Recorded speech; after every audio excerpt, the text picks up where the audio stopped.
Across the majestic. We're back live. Joe Rogan is our guest, JoeRogan.net. He talked to his team of a husky. Joe, before we go any further, I want to get into the war, electronic voting machines, DMT, ultimate fighting, all of it before Vincent Bugliosi joins us. You're going to ride shotgun then. I want to first thank you for taking the time out to join us, especially with having a new baby in the last 3 weeks.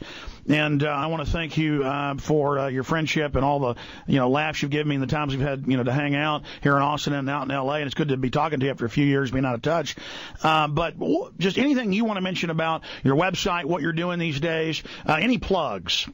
No, not really. I mean, if they want to learn anything about me, JoeRogan.net is a website where I keep a fairly regular blog. I'm due a new blog post soon, and I'll try to be a lot more regular. But having the kid has threw me off a little bit. That's my excuse. That's going to be my excuse for everything. But there's huge archives there, and I had a kid. Absolutely. Well, there's a lot of stuff there on the site. You've been JoeRogan.net's been around like 8-9 years, hasn't it? Yeah, I've had it for a while. I've had a message board. I've got this crazy message board, man, and I put it up, I think, in like 98 or 99 or something like that, and this message board has got like 1,600,000 posts on it, and all these members that post every day, and they're really cool people. Like, a lot of them are like really interesting and intelligent, and there's these crazy debates on there, and some of them are really nutty. Like, there's of course your 9/11 debate, and there's UFO debates and moon landing debates and mixed martial arts debates, but it's a really interesting little group of human beings that hang out there all the time. I feel very fortunate to have that. Joe, let's talk about 9/11. We have declassified that the USS Liberty was a staged event in '67. It's been declassified that the attack on the supposed destroyers in the Gulf of Tonkin was staged. Yeah. That resulted in 58,000 dead Americans and 1 million plus dead Vietnamese. We know now with Building 7 and the firefighters saying get back, they're going to blow it up. We have that on video. I mean, we have the firefighters saying there was molten lava under the other buildings that jet fuel couldn't do. We have the war games that day, NORAD standing down. I've actually saw some areas on the web where you've been on other shows and have now questioned 9/11, which I commend you for doing. What makes you question the official story, and how far do you question it? Well, I question everything all the time about everything. I don't believe anything until it gets into my brain and bounces around and I look at it logically. I've seen way too many people just jump to conclusions or pick a side, and then as soon as they get on that side, they chase that side till they die. They never admit that they made a mistake. And that's a horrible thing. And people confuse information and truth with their own ego. They make an investment. I totally agree in an idea. Once somebody says I'm a reptoid from planet Pop-Tart, they have to only say that and add whatever evidence. Or once they say I'm a Vatican assassin of the Keebler elves, they only, all their slander, all their libel, all their stalking, saying the Zionists run it all and I'm bad, because I won't buy into their particular camp, then I have to be the devil incarnate, and they only find evidence to agree with that. Well, and people might point that same finger in your direction and say that you look for a conspiracy in everything. That you believe there's complicity at the highest levels in everything, right? I mean, there's some people that would say that there's not enough evidence for that. But my methodology is different. I go off their own Rand Corporation, Carnegie Endowment, their own program. You see, I'm not just What disturbs me the most about you, Alex, is that the stuff that I used to think was completely ridiculous, I'm starting to think is real.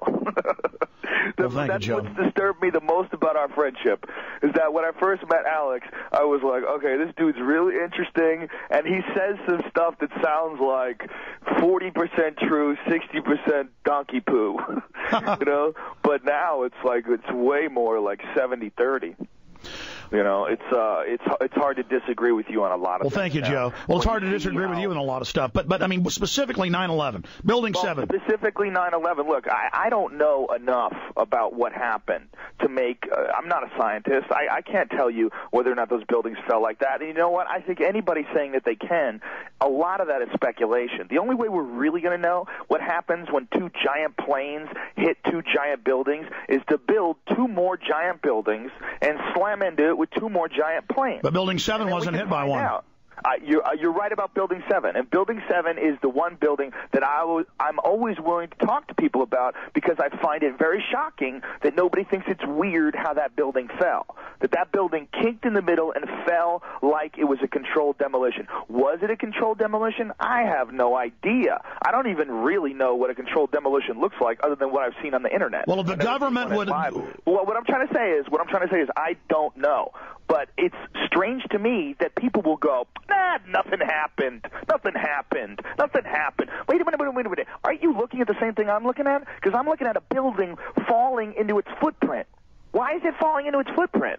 That doesn't happen. And they go, there's damage in the building. Well, you look at the damage in the building, it's to one corner of the building. Now, again, I'm not a scientist. I'm not an engineer. I don't really understand physics that well. But I would assume that if there's a building that's being held up by four corners and one of them has a gigantic hole in it, it's going to fall towards that weak area. Why is it collapsing on all these other corners? And why is it doing it in such a uniform fashion? That doesn't seem natural to me. Well, you even have the blast squibs. You can even see that. Well, I don't know if that's what that is, or if that's when buildings fall, when buildings collapse. Well, why does Silverstein say we gave the order to pull it and gave the order and watched it come down? I did hear that he said that we gave the order to pull it, but, he was dealing with I'm just playing devil's advocate here. This guy's dealing with this gigantic cataclysmic event that just happened in a city where thousands of people died and planes flew into buildings, and his building got jacked. And he's just, pull it. Meaning pull the project of trying to save his building, pull all the firefighters out. But pull it is a demolition term. It is, but he's not a demolition man. He's a why did BBC? Why did BBC, Joe? I'm not saying. Have you seen that? It didn't have anything to do with it. But do you see the point of view of the rational person? No, I understand. Look at it and say, well, you don't. Well, not rational. Somebody in denial. I don't know if it's somebody in denial. Joe. I don't know what happened. I understand, but here's what I'm saying. I do know it looked very unusual. I hear you. Something stinks. I absolutely agree with you there. Well, Joe, what about BBC 25 minutes before it falls saying Building 7 has fallen in its own footprint, and then it's out the window behind them? Okay, well, to play devil's advocate, I could tell you that the firemen maybe had already told the press and warned them to get back because Building 7 they've deemed is about to collapse. And that got screwed up in the interpretation, again, with this huge cataclysmic event where planes are flying into buildings and everybody's freaking out. Like, there's all these people, we heard explosions before it happened. Do you really remember what happened before planes slammed into buildings? Talking about Building 7. Buildings collapsed and killed thousands of people? Let me tell you something about trauma, dude. Let me tell you something about freaky incidences. People don't remember anything. They remember bursts and weird things, and there's so much emotion going on and screams and flashes. Joe, and they can be talked into remembering almost anything. But we weren't talked into the fact that Tonkin was staged and 58,000 Americans died. I'm with you 100%. And they staged attacks to start the war with Iran in '53. How about Operation Northwoods? How about the Northwoods document? That's scary. That Northwoods document, and if you don't know what I'm talking about, you can look at it online. It's a document that was signed by the Joint Chiefs of Staff. When was it, Alex? 61? 62, yeah. 62. It was signed by the Joint Chiefs of Staff. This was a plan to fake terrorist attacks on American civilians and blame them on Cuba so that people would want to go to war with Cuba. They were going to kill people. They were going to fake attacks. One of them involved something with an airliner and a bunch of college students. Wasn't that the case? Absolutely. In fact, they were going to bomb D.C. They were going to commit sniper attacks, shoot Americans. They were going to have Cuban Americans dress up like Cuban Army and attack Guantanamo Bay, and it said mortar and shoot and bomb and kill people. Well, that's a horrifying thought, that if this was going on in 1962, in my opinion, the way I look at it, everything evolves. Everything evolves. Technology evolves, entertainment evolves, everything evolves. Well, if everything evolves, then evil has to evolve too. Okay, and if they're willing to fake attacks on American civilians and kill Americans in order to get us convinced that we need to go to war with a country that had nothing to do with those acts, if they were willing to do that in 62, what are they willing to do in 2008? We know that's real now. Well, Joe, exactly. Take the military mentality going back to Alexander the Great, thousands of years ago. They would put a few hundred horsemen or a few thousand infantrymen in a gorge or in an area they wanted to attack to pull in the main army. Yeah. And then when the enemy army would come in, it would sacrifice those few thousand, those pawns in the game, collateral damage, but then